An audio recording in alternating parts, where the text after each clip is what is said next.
सतनाम श्री हर वाहेगुरु। सारी साध संगत जो दरबार साहिब में हाजिर है और वो सारी सिख संगत जो ऑनलाइन हमसे जुड़ी हुई है, सभी को बहुत बहुत आशीर्वाद, सभी का हार्दिक अभिनंदन। हर रविवार की तरह आज भी हम गुरु साहिबान की जो वाणी है, श्री गुरु ग्रंथ साहिब जिससे हमें जो आज अमृत वेले हुक्म मिला है, हुक्मनामा के रूप में, पहले उसका सार समझते हैं। गुरु अर्जन देव साहिब जी की वाणी, सुही महल्ला पंचवा। ये गुरु साहिब ने वाणी जो उच्चारित की है, ये मंत्र है। ये वो मंत्र है जो सुख की खान है। तो ध्यान से श्रवण कीजिएगा। गुरु साहब फरमाते हैं, सिमृत वेद पुराण पुकारन पोथियां, नाम बिना सब कूड़ गालें पोछियां। गुरु साहब कहते हैं कि बड़े बड़े जो पंडित विद्वान होते हैं, जो वेद पुराण सिमृत और अनेक पोथियों का बार बार बखान करते हैं, उन्हीं को बताते हैं, उन्हीं की बड़ाई करते हैं और उन्हीं से सब कुछ बताते हैं। कहते हैं इतनी आदि पुस्तकें पढ़कर फिर जो कर्म कांडों में फंस जाते हैं, ऊंचे ऊंचे स्वरों में बात करते हैं, ये सब बात बेकार की है। कहते नाम बिना सब कूड़ गाले होचिया। कहते हैं और परमात्मा के नाम के बिना ये झूठा है कि खाली आप वेद पुराण सिमरत शास्त्र इनका ही आगे तुम बोल दो, लेकिन ये मत जानो, ये समझने की भी कोशिश ना करो कि इनमें लिखा क्या है। गुरु अर्जन देव साहब की वाणी सुखमनी साहब से गुरु साहब ये भी फरमाते हैं, वेद पुराण सिमरत बूझे मूल, सुखम में जाने असुर। कहते हैं कि वेद पुराण शास्त्र स्मृतियां सब में बात भगवान के नाम की ही है, कर्म कांडों की नहीं है। इसलिए कर्म कांडों में फंसे बिना अगर आप भगवान के नाम के साथ जुड़े रहते हैं, कहते हैं, और जो सूक्ष्म में भी स्थूल को समझता है, जो कण कण में भगवान को जानता है, असल में वही पंडित है। उससे बड़ा ज्ञानी कोई नहीं है। तो अगर कोई ये कहे, बहुत सी भ्रांतियां बाहर ये फैली हुई हैं कि इनमें कुछ नहीं रखा, इनमें कुछ नहीं रखा। वेद देखो, गुरु साहब ने भी ऐसे कहा है कि सिमरत वेद पुराण पुकारन पोथियां, ये सब गल्ला जूठियां हैं, इनमें कुछ नहीं रखा। ऐसा नहीं, गुरु साहब ने बड़े स्पष्ट शब्दों में कहा है, जो सूक्ष्म में भगवान को समझता है, कण कण में भगवान को जानता है, और जो इनका मूल समझता है, पंडित वही। आगे गुरु साहब कहते हैं, नाम निधान अपार भगता मन वसै।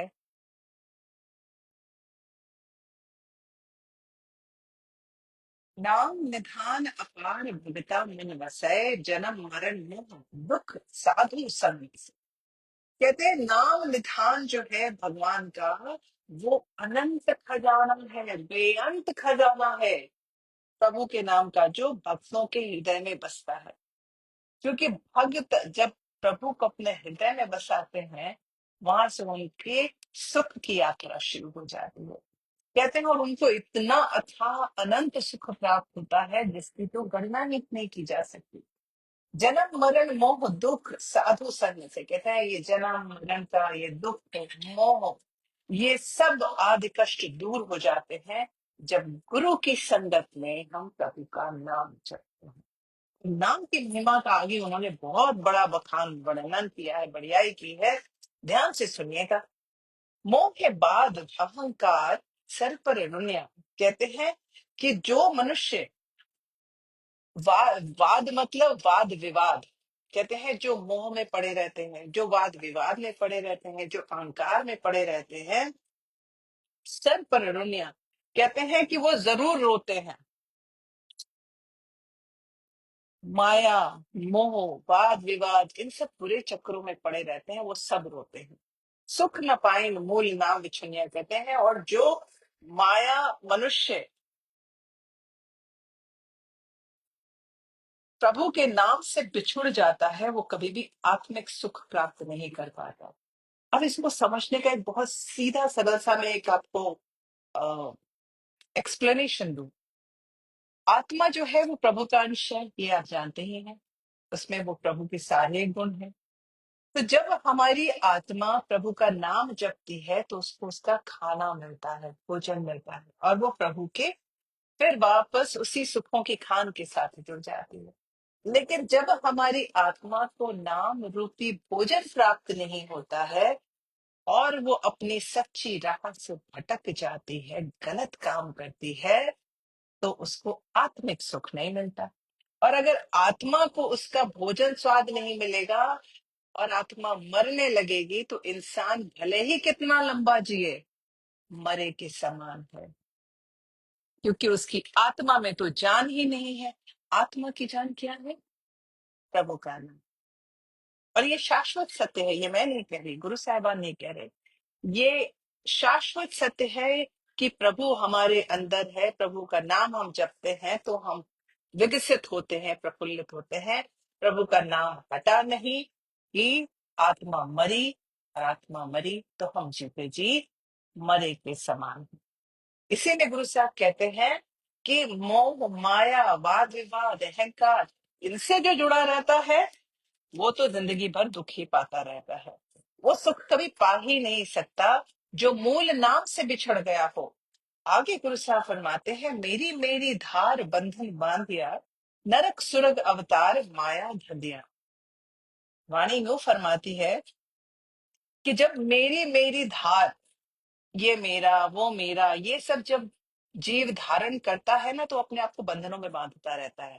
उसका मोह इन चीजों के साथ बंधता जाता है, ये मेरा वो मेरा वो मेरा।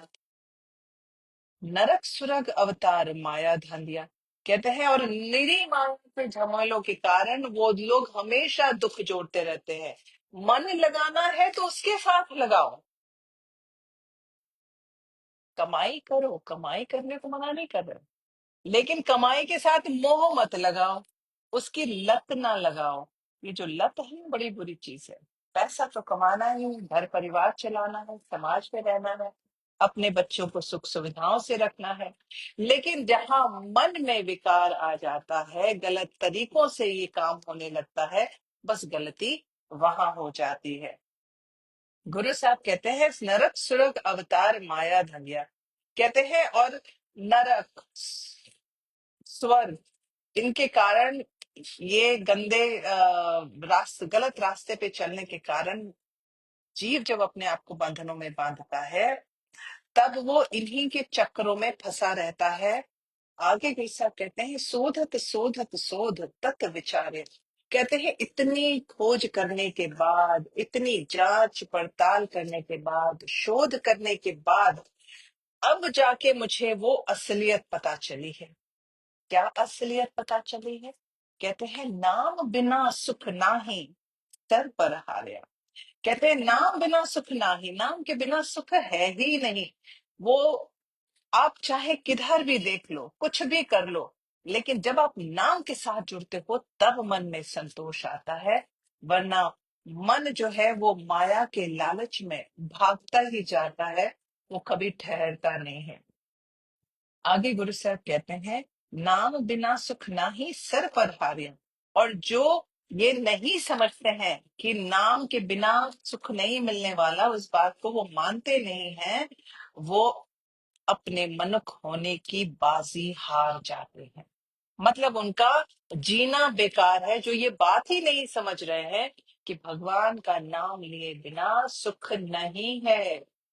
जो ये मान लेते हैं उनका जीवन संवर जाता है, जो नहीं मानते वो हमेशा दुख में पड़े रहते हैं। आवे जाए अनेक मर मर जन्मते, बिन बूझे सब वाद जोनि भरमते। कहते हैं कि अनेक प्राणी बार बार पैदा होते हैं, मरते हैं, और कुछ लोग तो ऐसे हैं जो जीते जी मर जाते हैं। आत्मिक मौत बार बार वो जीते हैं और उसके बाद फिर मरते हैं, जन्म लेते हैं। उनका ये जो चक्कर है ना, ये अपने आप में एक नरक के समान है। ये अपने आप में एक नरक के समान है, क्योंकि इतना दुख, जन्म लेंगे, वापस वो सारा दुख झेलना पड़ेगा, उसके बाद अनेक तरह के स्ट्रगल करने पड़ेंगे, सब कुछ करना पड़ेगा। तो गुरु साहब कहते हैं, सीधा सरल सा रास्ता बता रहा हूं अपने पास पहुंचने का। नाम के साथ जुड़, नाम के साथ जुड़, सुख भी प्राप्ति होगी और मोक्ष भी मिलेगा। तो सच्चा सौदा करो ना, खोटा सौदा क्यों करते हो। आगे गुरु साहब कहते हैं, बिन पूछे सब वाद जो नहीं परमते। और ये सारी व्यर्थ की बातें समझे बिना खाम खा में योनियां भटकते रहते। समझ जाओ, इतनी छोटी सी सरल सी बात है। कहते हैं, जिनको भय दयाल तिन साधु संग भया। कहते हैं, और जिन मनुष्यों पर परमात्मा दयावान हो जाता है, ये मेरा भक्त, ये मेरा सेवक सच्ची राह पर चल रहा है, कहते हैं उन पर तो प्रभु दयाल हो जाते हैं। और उन्हीं सेवकों को साधु संगत प्राप्त होती है। आज आप जो यहाँ बैठे हैं, कुछ ना कुछ तो सुट्ठे कर्म किए होंगे आपने, जो आज यहाँ आप साधु जन के साथ बैठे हैं, प्रभु के भक्तों के साथ बैठे हैं। और ऐसे प्रभु के भक्तों की रज अपने आप में ही किसी अमृत से कम नहीं है। तो गुरु साहब कहते हैं, जिनको भय दयाल, जिन पर प्रभु दयाला होता है, तिन साधु संग भया, उनको साधु की संगत प्राप्त होती है। साधु की संगत से प्राप्त होने में क्या मिलता है। अमृत हर का नाम तिन्हें जन्मे जने जप लाया। कहते हैं क्या मिलता है। अमृत हर का नाम, प्रभु का नाम का अमृत मिलता है साध संगत में रहने से। आप साध संगत में नहीं रहेंगे, अच्छे जनों का संग नहीं करेंगे, बुराइयों में फंसते चले जाएंगे। इसलिए साधु संगत का साथ करो, और जो ये नाम जपते हैं उनको प्रभु तार देता है। खोजे कोट असंख्य बहुत अनंत के, जस बुझाए आप लीड़ा तिस है। गुरु साहब कहते हैं कि करोड़ों अगणित बेअंत अनेक ही प्राणी बहु अनंत के, जिस बुझाए आप लीड़ाते से, और जो सब तलाश करते हैं, लेकिन परमात्मा स्वयं जिस मनुष्य को सूझ बख्शता है, जिसको वो समझ देता है, उस मनुष्य को प्रभु प्राप्त होते हैं। आज अगर हमारे बड़े बुजुर्ग अपने बच्चों को लेकर दरबार आते हैं, हमारे यहाँ बड़ी परंपरा रही है, तभी आप सब जुड़े हुए हैं। आप भी ये अपने बच्चों में संस्कार डालें कि आपके बच्चे भी नाम के साथ जुड़े, प्रभु के नाम के साथ जुड़े। क्यों जुड़े। क्योंकि धीरे धीरे उनको ये समझ आएगी, शुरुआत यहाँ से होगी, तब उन्हें समझ में आएगी कि इस नाम में क्या सुख है। मैं सन्यास लेने को नहीं कह रही, मैं आपसे दुनिया को त्याग कर साधु की तरह रहने को नहीं कह रही। आप दुनिया में आए हैं, ग्रस्त बने हैं, अपना गृहस्थी जीवन निभाइए, दायित्व निभाइए, लेकिन प्रभु के नाम के साथ जुड़िए, क्योंकि आपका जो जीव है उसकी यात्रा अकेले की है, परिवार के साथ भी नहीं है। परिवार अपनी यात्रा पूरी करेगा, बच्चे अपनी यात्रा पूरी करेंगे, आप अपनी यात्रा पूरी करें। और उस यात्रा में आपकी कमाई क्या है। नाम की कमाई। आगे गुरु साहब कहते हैं, और जो ये समझ लेता है आप निर्भय से है, प्रभु उसके समीप हो जाता है। विसर नाहि दातार अपना नाम देव, गुण गावा दिन रात निहाल चाहे। तो गुरु साहब कहते हैं कि जब मैं नाम की ये महिमा समझ गया हूं, तो मैं अपने प्रभु से यही विनती करता हूँ कि मुझे अपना नाम बख्श दो। मुझे दुनिया के सारे सुख अपने आप मिल जाएंगे, बस इतनी दात बख्शना कि मैं तुझे कभी ना विसारूं। कहते हैं, हे दातार, मेरी और कोई तमन्ना नहीं है, मैं चाहता हूं कि मैं दिन रात तेरे ही गुण गाऊं। पिछली बार भी मैंने आपको एक कथा सुनाई थी, उस कथा में मैंने बताया था कि हम भगवान से हमें क्या मांगना चाहिए। और मैंने कहा था कि हनुमान जी ने रामचरितमानस में ऐसी ही बड़ी प्यारी सी बात कही है। हनुमान जी भी बड़े प्यार से श्री रामचंद्र जी से कहते हैं, अब प्रभु कृपा करो एह भात, सब तज भजो करो दिन रात। कि सबको छोड़ छाड़ के मैं तुम्हारी भक्ति करूं, तुम्हारा नाम जपूं। अब हनुमान जी भी यही कह रहे हैं, गुरु साहिबान भी यही कह रहे हैं। तो फिर अब ये हमारी समझ के ऊपर है कि जिस दिन हम ये बात समझ लेंगे कि प्रभु का नाम जपने में ही सारे सुख है, उस दिन से हमारा वो सुख की यात्रा शुरू हो जाएगी, वो सुख का खजाना हमको मिल जाएगा। एक, लेकिन हम क्या करते हैं आपको पता है। हम जब भी दरबार आते हैं तो पता नहीं सब है या नहीं है, लेकिन कुछ लोग ऐसे जरूर होते हैं जो जब आते हैं तो अपनी लिस्ट जरूर पूरी लेकर आते हैं कि भगवान जी से, अरे बच्चों के एग्जाम शुरू होंगे, आज मैं जाके प्रार्थना करूंगी कि भगवान जी मेरे बच्चे के मार्क्स अच्छे आ जाएं, वो से क्या से पास हो जाए। आपकी जितनी मांगे हैं ना, हम सबको भगवान ने एक लिमिटेड खजाना दिया हुआ है हमारे पिछले कर्मों के अनुसार। एक तरह से हमारी, समझ लीजिए, हमारे पुण्यों की एक राशि है। अब हम अपने पुण्यों की राशि में से अगर कुछ एक्स्ट्रा मांगते हैं तो भगवान क्या करेगा? जो बिजनेस करते हैं वे बात समझ सकते हैं कि अगले जन्म से उधार लेंगे, इस जन्म में आपको दे देंगे। चुकाना तो आपको पड़ेगा, इस जन्म में चुकाओ या अगले जन्म में चुकाओ। लेकिन सबसे बड़ी बात क्या है, फिर हम मांगे क्या? हमारी पिछली कहानी में भी मैंने बताया था कि जब हम दरबार में आते हैं तो भगवान से उनका नाम मांगे, समर्पण मांगे, उनसे प्रेम मांगे, उनके नाम की दात मांगे, क्योंकि नाम की दात में ही सब सुख, सब कुछ उसमें आ गया। और जहां जिस दर पे आप आएंगे, वो भगवान तो खुद ही सब जाननहार है। वो क्या आपकी समस्या नहीं समझेगा कि आप किस समस्या से गुजर रहे हैं? तो मांग के अपने अगले जन्म का कोटा क्यों खत्म करते हो? अपना कोटा खत्म मत करो, उसको झोलियां भर भर के देने दो। हम कहते हैं ना कि हमें मांगना नहीं आता, उसको देना तो आता है।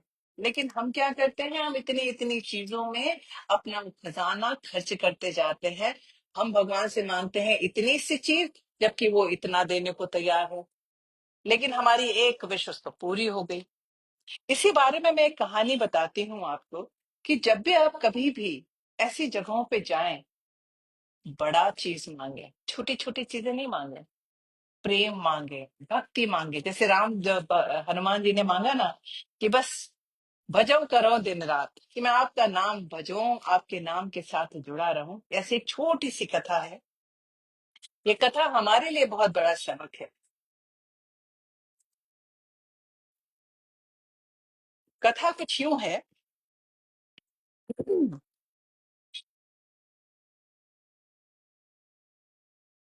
एक सिद्ध महात्मा के दर्शन करने एक गरीब व्यक्ति पहुंचता है।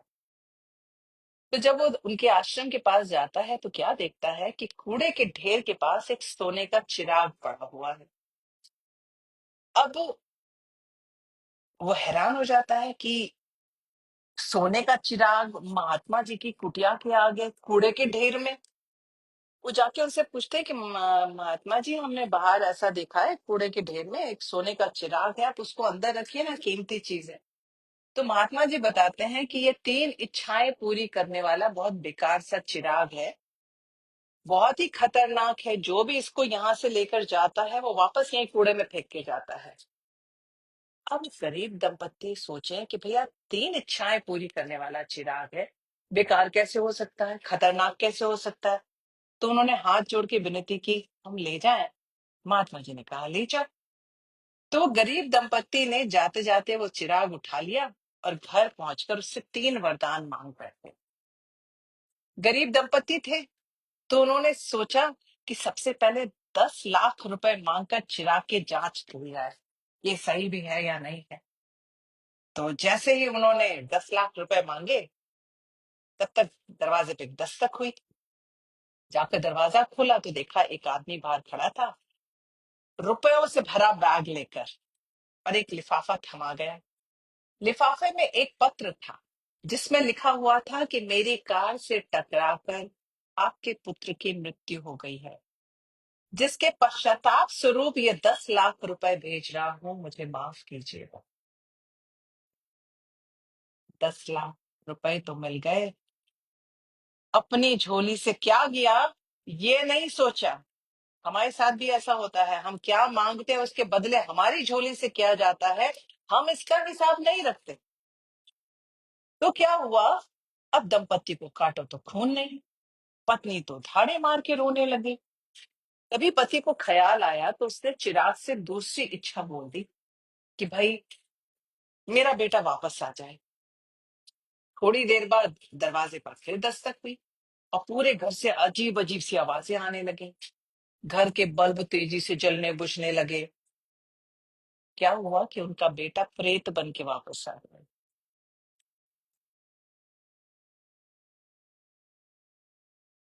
दंपति ने प्रेत रूप देखा तो बुरी तरह डर गए। हड़बड़ी में चिराग से तीसरी इच्छा भी मांग ली। कहते हैं कि प्रेत रूपी पुत्र की मुक्ति की मांग कर दी। बेटे की मुक्ति के बाद रातों रात वो आश्रम पहुंचे और चिराग को कूड़े में ढेर में फेंक कर दुखी मन से वापस लौट गए। तो हम सब उसी दंपति की तरह अपनी जिंदगी में भी कुछ ऐसी इच्छाएं मांग बैठते हैं कि हमारी झोली से क्या जाएगा इसका हिसाब हम नहीं लगाते, लेकिन उधर हिसाब किताब लग रहा है।